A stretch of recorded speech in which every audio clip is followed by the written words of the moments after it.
PTV में एक बार फिर आप सभी का स्वागत है और बुलेटिन के इस हिस्से में हम बात करेंगे अयोध्या में भूमि पूजन की, जिसकी तैयारियां जोर शोर से की जा रही है। श्वेता,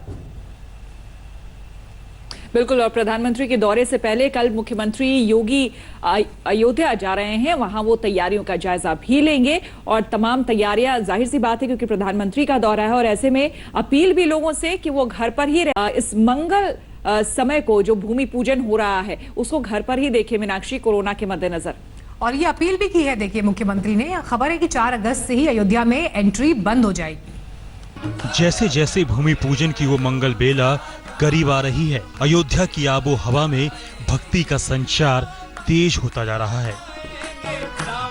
मौका बेहद खास है, लिहाजा अवधपुरी की पूरी तैयारी पर सीएम योगी खुद नजर रख रहे हैं। उन्होंने भक्तजनों से अपील की है कि लोग घरों में रहकर इस ऐतिहासिक कार्यक्रम को लाइव देखें। 4 और 5 अगस्त को घरों में देव मंदिर में दीप जलाएं, अखंड रामायण का पाठ करें। प्रधानमंत्री जी के कारण ही देश और दुनिया करीब 5 शताब्दी के बाद इस शुभ मुहूर्त का एहसास कर पा रही है। कोरोना के खतरे के बीच कोशिश है कि सभी नियमों का पालन करते हुए आयोजन को अद्भुत, अविस्मरणीय और अविश्वसनीय बनाया जाए। इसके लिए कार्यक्रम स्थल को वाटरप्रूफ बनाया जा रहा है। यहीं पर राम मंदिर का भूमि पूजन होना है। हमारा काम है कि ये पूरे सुरक्षित तरीके से इसका आयोजन हो और कोविड को लेकर के भी जितने भी प्रोटोकॉल्स उसमें हो सकते हैं उसका पूरा पालन कराते हुए, और हमारा ये प्रयास हो कि ये पूरा प्रोग्राम कोविड फ्री ढंग से संचालित हो, और उसके लिए हम लोग पूरी तैयारी कर रहे हैं। भूमि पूजन कार्यक्रम की रूपरेखा तैयार है। मणि रामदास छावनी परिसर में लड्डुओं की तैयारी चल रही है। ये लड्डू भूमि पूजन के दिन भक्तों को प्रसाद में दिया जाएगा। राम नगरी की पीले रंग से रंगाई पुताई चल रही है और अयोध्या सिटी येलो सिटी में तब्दील हो रही है, यानी कि पीले रंग का शहर। आप इस वक्त देखिए, ये अयोध्या धार्मिक नगरी का मुख्य इलाका है, मुख्य शहर है। इसके ठीक पीछे अगर आप देखेंगे तो हनुमानगढ़ी का गुंबद दिखाई देता है और इस पूरे इलाके में, पूरे शहर में इस वक्त पीले रंग से पुताई चल रही है। चाहे दुकान हो या मकान हो, सब कुछ पीले रंग से रंगा जा रहा है। 5 अगस्त को होने वाला भूमि पूजन ऐतिहासिक है। प्रधानमंत्री खुद अयोध्या पहुंचेंगे। चांदी की 5 ईंटों को पीएम ही रखेंगे। तब मंत्रोच्चार से गूंज उठेगी अयोध्या नगरी। शुभ मुहूर्त में पावन भूमि पूजन संपन्न होगा। पहले पूजा होगी भूमि की, उसके बाद कच्छप रखे जाएं, उनकी पूजा होगी, फिर नाग रखे जाएं, उनकी पूजा होगी। इसके बाद जो 5 ईंटें हैं, रिक्ता, नंदा, भद्रा, जया और पूर्णा, ये उनके नाम हैं। ये 5 ईंटें जो हैं वह है चांदी के हैं और चांदी के ईंटें रखे जाएंगे और मंत्र के द्वारा उनको स्थापित किया जाएगा। प्रधानमंत्री के दौरे को देखते हुए अयोध्या की सीमाएं सील कर दी जाएंगी। पीएम की सुरक्षा को लेकर 7 जोन बनाए गए हैं। इनमें हनुमानगढ़ी और सरयू तट भी शामिल है। साकेत महाविद्यालय से लेकर नया घाट तक के मुख्य मार्ग को सुपर सिक्योरिटी जोन में रखा गया है। भूमि पूजन की पूर्व संध्या यानी 4 अगस्त की शाम से किसी को अयोध्या में प्रवेश नहीं मिलेगा। सभी रास्तों पर तैयारियों की मॉनिटरिंग की जा रही है। पड़ोसी जिलों में नोडल अधिकारी नियुक्त किए गए हैं जो पुलिस के साथ सीमा पर निगरानी करेंगे। 3 अगस्त से ही हाईवे समेत सभी छोटे बड़े रास्तों पर बैरियर लगा दिया जाएगा। अभी यूपी के मुख्य सचिव आर.के. तिवारी, एसीएस गृह अवनीश अवस्थी और एडीजी एसएन सावत अयोध्या में हैं। तैयारियों का जायजा लिया जा रहा है ताकि इस ऐतिहासिक आयोजन में कोई कमी न रह जाए। अयोध्या से शिवेंद्र श्रीवास्तव और बनबीर सिंह के साथ कुमार अभिषेक, आज तक। पूर्वी लद्दाख की सरहद से बड़ी खबर आ रही है। एलएसी पर चीन की नई चाल का खुलासा हुआ है। चीन ने पैंगोंग में अपनी ताकत बढ़ानी शुरू कर दी। चीन ने अतिरिक्त सेना और बोट को तैनात कर दिया। यह खुलासा 29 जुलाई के सैटेलाइट इमेजेस से हुआ है। चीन फिंगर 5 और 6 के बीच ताकत बढ़ा रहा है।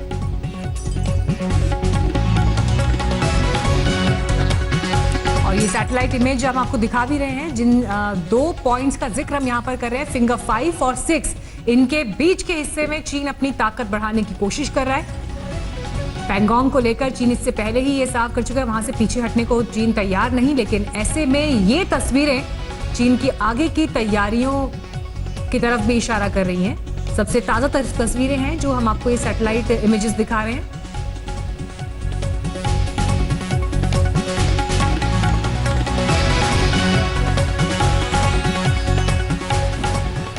तो जो सैटेलाइट इमेज के जरिए आपने देखा उससे साफ है कि चीन अपनी चालबाजी से बाज नहीं आ रहा है। उसकी चालबाजी दरअसल खत्म होने का नाम नहीं ले रही है, लेकिन चीन को समझ लेना चाहिए कि उसकी कोई भी गलती कितनी महंगी पड़ सकती है उसके लिए। नेहा, बिल्कुल श्वेता, क्योंकि कई स्तर पर बातचीत और बैठक हो चुकी है। चीन से कहा गया था कि कई ऐसे विवादित पॉइंट्स हैं जहां से उन्हें पीछे हटना चाहिए, लेकिन जैसे जैसे सर्दी आएगी और ज्यादा चीन की मुसीबत बढ़ने वाली है। मीनाक्षी, हिंदुस्तान ने भीषण सर्दी में सरहद की निगरानी की तैयारी पूरी कर ली है, जबकि चीन ऐसे हालात में इन परिस्थितियों का मुकाबला कैसे करेगा, भारत की इस तैयारी का मुकाबला कैसे करेगा, ये भी सवाल है। स्वागत ऐसे करेगा, जमीन से आसमान तक, पहाड़ों से बर्फिस्तान तक। अभी राफेल देख चीन के पसीने छूटे हैं। जब सर्दी आ जाएगी तब उसकी कंपकपी शुरू हो जाएगी। जैसे जैसे वक्त बीतेगा पूर्वी लद्दाख में पारा लुढ़कता जाएगा। आसपास के इलाकों में ठंड से हालत खराब होती जाएगी। गिरते पारे के साथ चीन का हौसला भी होगा धड़ाम। सर्दी में बर्फीली वादियां होंगी, हड्डी गलाने वाली ठंडक होगी, लेकिन चीन इसके लिए तैयार नहीं। जब पहाड़ों पर सर्दी चरम पर होगी तो चीन का भरम टूट जाएगा। अप्रैल से अब तक जो दुश्मन सेना हेकड़ी दिखा रही थी, सर्दी आते ही उन्हें सदमा लग जाएगा। सियाचिन को कौन नहीं जानता, दुनिया का सबसे ऊंचा युद्ध क्षेत्र।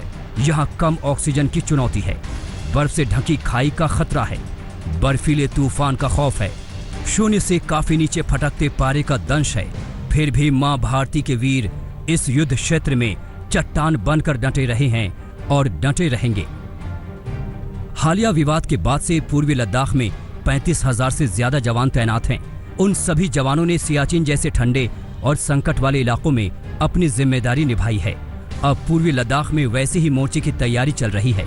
चीन के लिए ये वक्त बेहद संकट भरा है, क्योंकि जब बर्फ जमेगी तो चीन की रगों में दौड़ने वाला खून ठंडा होकर बेजान पड़ जाएगा, जबकि हिंदुस्तान के करीब 35,000 शूरवीरों की नजर दुश्मन पर एक बराबर होगी। लद्दाख में लगातार बढ़ती भयंकर ठंड के बीच भारतीय सेना ने वहां पर 35,000 से ज्यादा ऐसे सैनिकों को तैनात किया है जो दुनिया के सबसे ऊंचे युद्ध क्षेत्र सियाचिन में तैनात रहे हैं। लेकिन चीनी सेना ऐसे मुश्किल हालात में तैनात रहने की आदी नहीं है। इसे देखते हुए आने वाले दिनों में चीनी सेना का बहुत ज्यादा लंबे समय तक भारतीय सेना के सामने टिकना नामुमकिन है। सेना ने पूर्वी लद्दाख में तैनात जवानों के लिए खरीदारी शुरू कर दी है। पोर्टेबल केबिन के ऑर्डर दिए जा रहे हैं, स्पेशल टेंट खरीदे जा रहे हैं। इन सभी सामानों की खरीद इमरजेंसी तौर पर की जा रही है। अप्रैल से ही लद्दाख में चीन ने गुस्ताखी शुरू कर दी थी। मई में भी वही हाल रहा। जून में झड़प भी हो गई, जिसमें 20 जवान शहीद हो गए। चीन के जवान भी मारे गए, लेकिन फजीहत झेल चुके चीन ने दुनिया से लाशों की गिनती नहीं बताई। इस विवाद को सुलझाने के लिए अलग अलग स्तर पर कई दौर की बातचीत भी हो चुकी है, लेकिन चीन की चाल बेहद सुस्त है। जानकारों को भरोसा नहीं कि चीन सुधरेगा और इतनी जल्दी पीछे हट जाएगा। उसका इतिहास काला है, चाल चरित्र यकीन करने लायक नहीं। माना जा रहा है कि LAC पर जो ताज़ा हालात हैं वो सितंबर अक्टूबर तक खींच सकता है। ऐसे में सर्दी से पहले जवानों की तैनाती और तैयारी की बड़ी अहमियत है। मंजीत नेगी, दिल्ली, आज तक।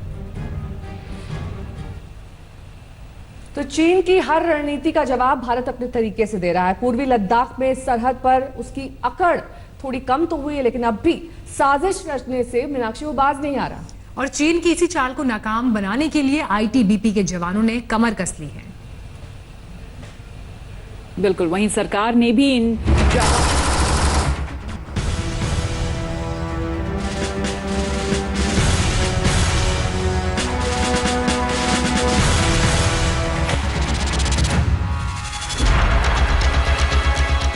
इन शूरवीरों की कोई सानी नहीं।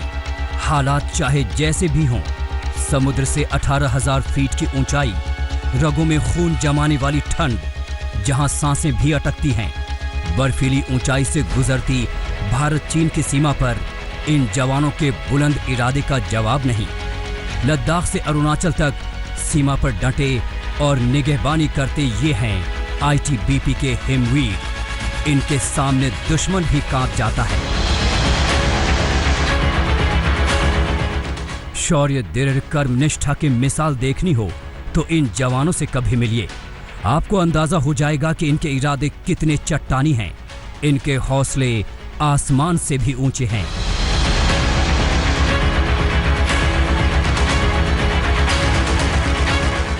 इन्हीं हौसलों को परवान देने के लिए खास तैयारी की जा रही है। सर्दियां करीब हैं, लिहाजा एलएसी पर आईटीबीपी के जवानों के लिए खास इंतजाम किया जा रहा है। आज तक को मिली एक्सक्लूसिव जानकारी के मुताबिक आईटीबीपी के लिए हाई एल्टीट्यूड ड्रेस और भी खरीदने की तैयारी है। खास तरीके की यह ड्रेस आईटीबीपी में special clothing and mountaineering equipment यानी SCME कही जाती है।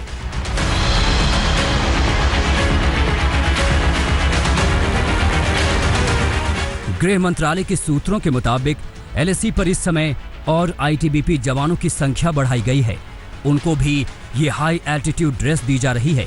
आज तक को मिली एक्सक्लूसिव जानकारी के मुताबिक जो ड्रेस खरीदे जा रहे हैं उसमें multi layer jacket, high altitude pulmonary oedema bag, snow boot, high altitude hand gloves, face protector, glacier cap, high altitude tent समेत कई दूसरे सामान खरीदे जा रहे हैं। गृह मंत्रालय सूत्रों के मुताबिक special clothing and mountaineering equipment में एक जवान के लिए करीब 55 तरीके के सामान होंगे जो जवानों को हाई एल्टीट्यूड में आसानी से रहने में मदद करेंगे।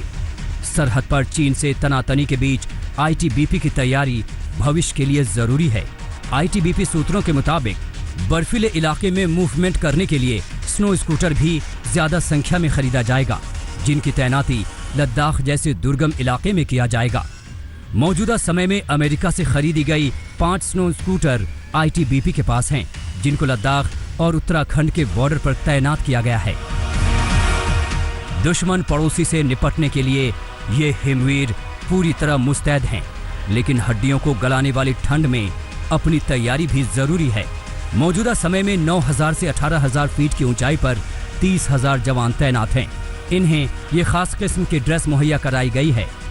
हाई ऑल्टीट्यूड एरिया में जहाँ पे इस समय आईटीबीपी डिप्लॉयड है, उन इलाकों में काम करने के लिए, जैसे कि पहले मैंने कहा, स्पेशल टाइप ऑफ इक्विपमेंट और स्पेशल टाइप ऑफ ड्रेस की आवश्यकता है, ताकि जो जवान है वो हर प्रकार से अपने आप को प्रोटेक्ट कर सके और देश के लिए कार्रवाई कर सके। आपको जानकर हैरानी होगी कि एलएसी पर आईटीबीपी की 200 के करीब बीओपी है, जिनमें से कई तो 18,000 फीट की ऊंचाई पर हैं, जहां तापमान -40 डिग्री सेल्सियस तक चला जाता है।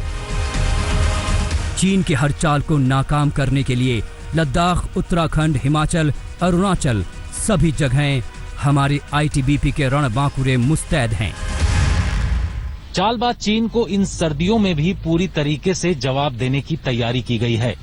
आज तक कुछ सूत्रों ने जानकारी दी है कि आईटीबीपी ने इसके लिए भारी संख्या में हाई एल्टीट्यूड ड्रेस और इक्विपमेंट खरीदे हैं, जिसका साफ मकसद है कि इन सर्दियों में अगर चीन की तरफ से किसी भी तरीके की गुस्ताखी की जाती है तो वहां पर भारतीय सेनाएं और सुरक्षा बल लगातार डटी रहेंगी। जानकारी ये है कि 18,000 फीट और -40 डिग्री सेंटीग्रेड पर रुकने के लिए पूरी तैयारी कर ली गई है, और अब चीन अगर किसी तरीके की पैंतरेबाजी करता है तो उसको वहीं पर जवाब दिया जाएगा। कैमरामैन संजीव कुमार के साथ जितेंद्र सिंह, आज तक। और अब बात बाढ़ और तबाही की। जी हां, आपको बता दें कि भारी बारिश के बाद उत्तराखंड के कई इलाकों में नदियों में उफान के बाद हाहाकार मचा है। उत्तराखंड के अलावा बिहार में भी बाढ़ लाखों की आबादी पर संकट बनकर टूटा है। उफन रही है गंगा, खतरे के निशान के करीब मंडरा रही है भागीरथी। कलकल बहने वाली गंगा का जरा रौद्र रूप देखिए, इसकी आवाज सुनिए, इसमें धार भी है और रफ्तार भी। ये नजारा है ऋषिकेश का, जहां गंगा विशाल शिव की प्रतिमा की मानो चरण छूने को बेताब हो। ये वही जगह है जब 2013 में केदारनाथ आपदा में भगवान शिव की मूर्ति गंगा में विलीन हो गई थी। बाद में फिर शिव की मूर्ति की स्थापना हुई और आज गंगा के पानी में करंट देखने को मिल रहा है। परमार्थ आश्रम के सभी घाट डूब चुके हैं। जहां गंगा की आरती और हवन हुआ करते थे वो जलमग्न हैं।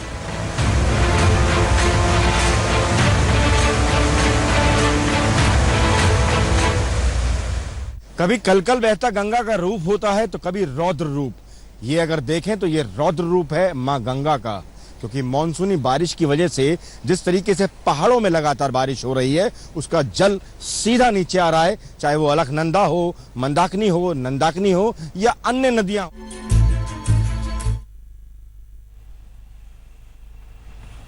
तो 3 में अभी के लिए बस इतना ही, लेकिन देश और दुनिया की तमाम खबरों के लिए आप देखते रहिए आज तक। नमस्कार, मैं हूं अंजना ओम कश्यप। हमें उम्मीद है ये वीडियो आपको पसंद आया होगा। लेटेस्ट खबरों के लिए यूं ही देखते रहिए आज तक, और इस वीडियो के पसंद आने पर लाइक, शेयर एंड सब्सक्राइब करना ना भूलें।